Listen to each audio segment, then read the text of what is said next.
പ്രിയരെ, നമ്മുടെ രാജ്യത്ത് ഓരോ സംസ്ഥാനത്ത് നിന്നും ഓരോ ദിവസവും അസ്വസ്ഥമായ വാർത്തകൾ കേട്ടുകൊണ്ടിരിക്കുന്നു. കുറച്ച് ദിവസങ്ങളായി ആസാമിൽ നിന്നും ഞെട്ടിക്കുന്ന വിവരങ്ങൾ നാം അറിയുന്നു. കരളലിയിപ്പിക്കുന്ന സംഭവങ്ങളാണ് അവിടെ നടന്നുകൊണ്ടിരിക്കുന്നത്. പലതരത്തിലുള്ള ന്യായീകരണങ്ങൾ നിരത്തി മുസ്ലിം വംശഹത്യ അരങ്ങേറിക്കൊണ്ടിരിക്കുകയാണ്. കഴിഞ്ഞ ജൂൺ മാസത്തിന് ശേഷം മാത്രം ആയിരക്കണക്കിന് കുടുംബങ്ങളെ കുടിയിറക്കിക്കൊണ്ട് അസം മുഖ്യമന്ത്രി ഹേമന്ത് ബിശ്വ ശർമ്മ RSSന്റെ അജണ്ട നടപ്പാക്കിക്കൊണ്ടിരിക്കുന്നു. BJP അധികാരത്തിൽ വന്ന ശേഷം 60,000-ത്തിലധികം പേരെ കുടിയൊഴിപ്പിച്ചതായി കണക്കുകൾ സൂചിപ്പിക്കുന്നു. കോടതി വിധികൾക്ക് പുല്ലുവില പോലും നൽകാതെ ബുൾഡോസറിന്റെ യന്ത്രക്കൈകൾ ഓരോ പ്രതീക്ഷകളെയും തകർത്തെറിയുകയാണ്. ഒരായുസ് കൊണ്ട് ഒപ്പിച്ചെടുത്ത കൂരകൾ ഒരു നിമിഷം കൊണ്ട് തകർത്തെറിയപ്പെട്ട് ആ ജനത തെരുവിലേക്ക് വലിച്ചെറിയപ്പെട്ടപ്പോൾ ഗർഭിണികളും വൃദ്ധരും കുട്ടികളുമടക്കം ഭക്ഷണം, വസ്ത്രം, മരുന്നും ഒന്നുമില്ലാതെ തെരുവിൽ അലഞ്ഞു തീരുകയാണ്. ചിലർ പ്ലാസ്റ്റിക് ഷീറ്റിനുള്ളിൽ അഭയം തേടിയിരിക്കുന്നു. അവിടെയും അവശ്യവസ്തുക്കൾ ഒന്നും തന്നെയില്ല. മാത്രമല്ല, തുടർച്ചയായ മഴ മൂലം ഇവർക്ക് വിശപ്പും ഉറക്കമില്ലായ്മയും മാത്രമാണ് സ്വന്തമെന്ന് പറയാനുള്ളത്.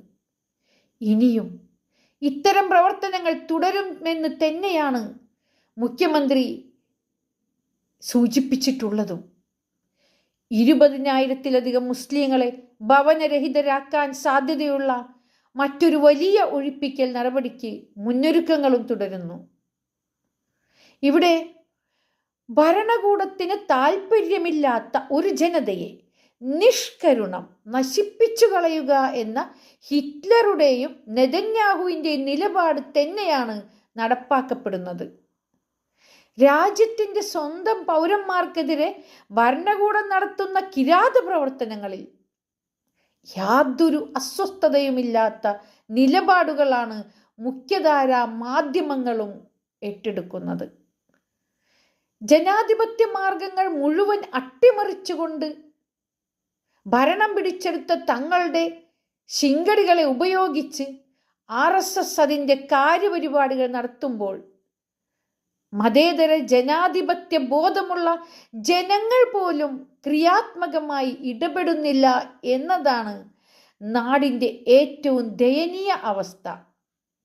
നാം തിരിച്ചറിയണം, തകർന്നു വീഴുന്ന ഓരോ കല്ലുകൾക്ക് പിന്നിലും തകർന്നു പോകുന്ന ഓരോ ഹൃദയമുണ്ടെന്ന് നാം അറിയണം. ബുൾഡോസറുകൾ തകർത്തെറിയുന്നത് ഡെമോക്രസിയുടെ ഞെട്ടലിനെയാണെന്ന് ഉറപ്പിച്ചറിയണം. ആ നിരാലംബരുടെ കണ്ണുനീരിൻ്റെ ഉപ്പ് നാടിൻ്റെ അടിത്തറ തന്നെ ഇളക്കുമെന്ന്.